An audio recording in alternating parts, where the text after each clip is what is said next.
Welcome back to the 2015-2016 NBA preview. My name is Josh, your enviers, and today we're going to be covering the 27th ranked team, the Los Angeles Lakers. Today, I'm with my co-host. Yo, what's up, Yusuf? It is the one and only legend of winning. I'm sad because my Lakers are still going to be terrible this year. Let's take a look at what the Lakers did last season and leading up to this season at hand. They lost Julius Randle, first game of the regular season. Kobe Bryant's Kobe Bryant. He's not going to play the entire season this upcoming season as well. For whatever reason, they had the personnel, they had the talent, they had the opportunity to really dominate, and for whatever reason, Mike D'Antoni was the coach. That right there screwed up everything. Because after that, you lose Lamar Odom for draft picks for whatever reason. Then after that, Dwight's basically demanding that, I need a better coach than D'Antoni because all he's going to do is run up and down the court. And they basically said, nope, screw you. And then they went under this assumption that for whatever reason, we're Lakers, so we're going to get all-season pickups. And we may have to overpay somebody, but we'll do that. That never happened.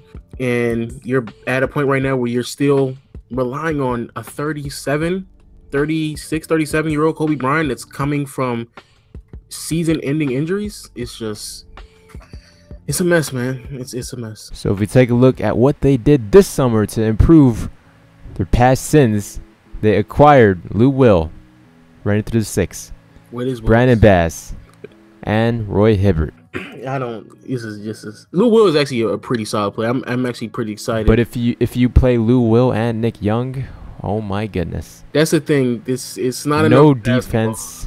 It's not enough basketballs to feed in Lou Will and Nick Young and Kobe Bryant if he is able and capable enough to play at least half the season. So there's not enough basketballs for all of them to be pleased.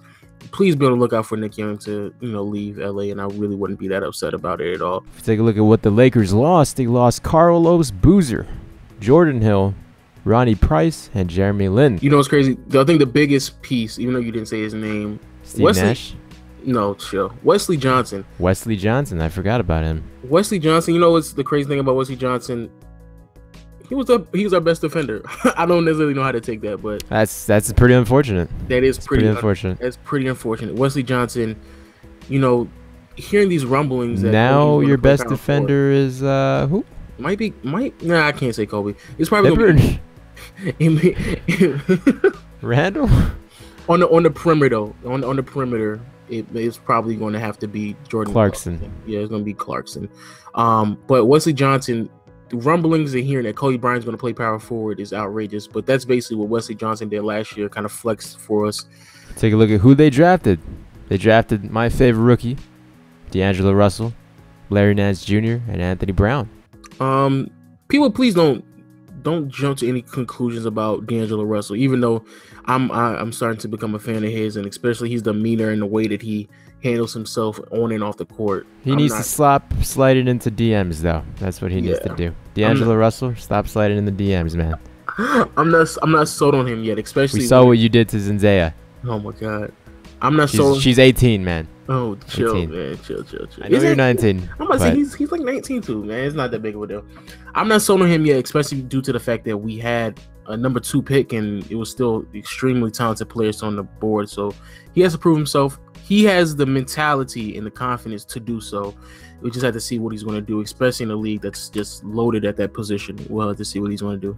So moving on to the rotation at hand, we have Roy Hibbert at center, Brandon Bass at power forward, Nick Young, Kobe Bryant, and D'Angelo Russell. Kobe's probably going to be sliding into that small forward position, maybe mid-season.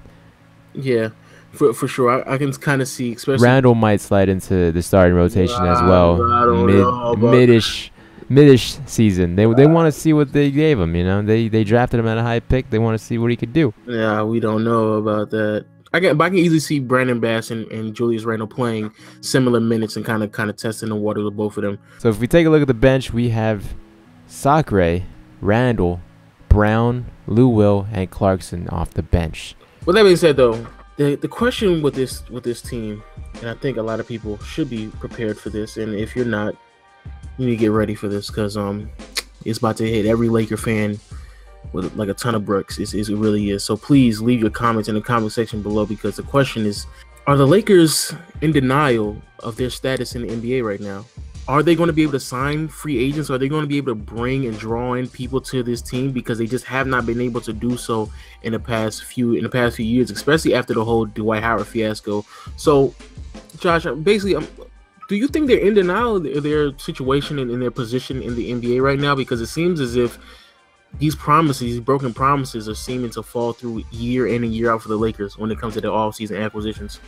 Not in denial. They're just waiting. You know, they're waiting for Kobe to retire. They're waiting to retire his jersey number. They're just waiting. You know, there's a lot of rumors. You know, Lakers fan may deny this or accept this, that a lot of people don't want to play with Kobe. You know, just the Kobe mentality isn't for them. And there's some players, on the other hand, like Rondo, who may love to play with Kobe and love his mentality. I don't really think it's the mentality. I think, well, I guess part of the mentality. It's just on the court with him and how he's been able to, I guess some people look at it as share the ball, basically. I mean, I wouldn't even really say that. Some people would say that he's pushing his team to greater, you know, greatness. And he's not ready to hand over the keys yet, basically. So the question to be answered here is, I don't think they're in denial. They're just waiting for the Kobe to retire to attract more free agents. It's going to be a few years. But the Los Angeles will always be a popular destination in sports. So you just got to wait it out. Wait out Kobe's end with the Lakers and see what happens from then. Before we go, though, the only reason why I would say that they're not waiting it out, because for the past 2-3 years they've been promising that they're going to bring pieces to the team, and even like that's the part where they might be in denial, but they're not in denial that Los Angeles is an attraction for talent. It's just that not this year, not next year. In a few years, you know, it will be. You know, nobody wants to join the worst team in the NBA. They want to win unless they're getting paid, like Kobe is. But even when they were offering max money to players, they still didn't come. And I still, like, it may be the Kobe Bryant thing and how, you know, people just don't want to play with him. But even when he leaves, I mean, it's gonna take a year or two. That's but what I'm saying is Russell and Clarkson going to be at that point where, like, an established player like Kevin Love, when he was this year, is going to look at that team and be like, oh yeah, I can see myself not only playing with them, but winning a championship with Russell and Clarkson. I don't really. That seems like a 4-year plan. That doesn't seem like a 1 or 2 year plan. The Lakers aren't going to win now. You know, it isn't going to be some major, you know, amazing finals between Kobe and LeBron, and Kobe's going to win the finals against LeBron, and Kobe's going to pass the torch to LeBron. It's not going to be like that. Yeah. It's not.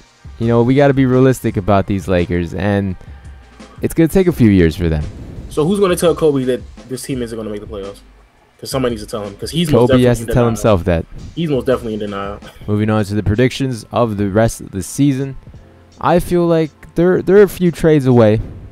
They're probably from what? Want to see. They're gonna see, just like the Denver Nuggets. They're gonna see that, okay, things aren't working out. Kobe may be injured. We gotta trade Nick Young. We gotta trade a guy like Randall or Roy Hibbert and see what we get from that. See what draft picks we could get, and see what, you know, decent guy we could get from a different team as well. So they're either going to go all in at the end, near trade deadline, and say it's not working. We got to get another draft pick. Well, they're probably going to have to do that anyway, because the draft pick that they kind of sort of have is only top 3 protected, and I don't necessarily know if they're that bad this season to get top 3.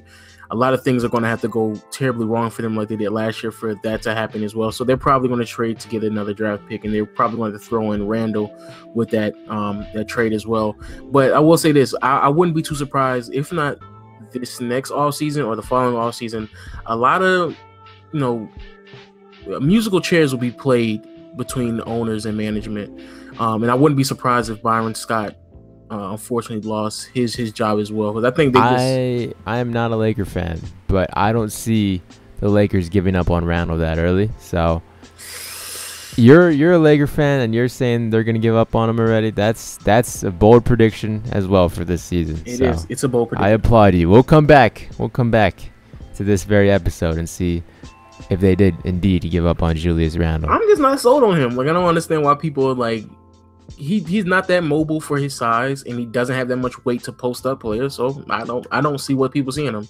So with that said, I would like to thank you guys for watching this episode of our NBA preview covering the Lakers. Be sure to like the video if you did enjoy it. These episodes do take a long time to produce, a long time to edit, and a lot of work is put into it. So support would be greatly appreciated. I'm not gonna say no names, but I need to get y'all stuff together up there in the Lakers head office, man. It don't make no sense what's going on, but yeah, like you said, like the video, please share it, and always, you know, comment in the comment section below. We want to hear your feedback and your opinion on how we viewed a lot of these teams. And am I tripping with Julius Randle? Because I really just don't see it. But you might be. I might be tripping with Julius Randle. But like I said, just leave it in the comment section below and share it. This does take a lot of time to piece together, so we want to see, you know, the feedback and hear what y'all are saying. So with that said, talk to you guys later. Bye bye. Bye guys. Bye.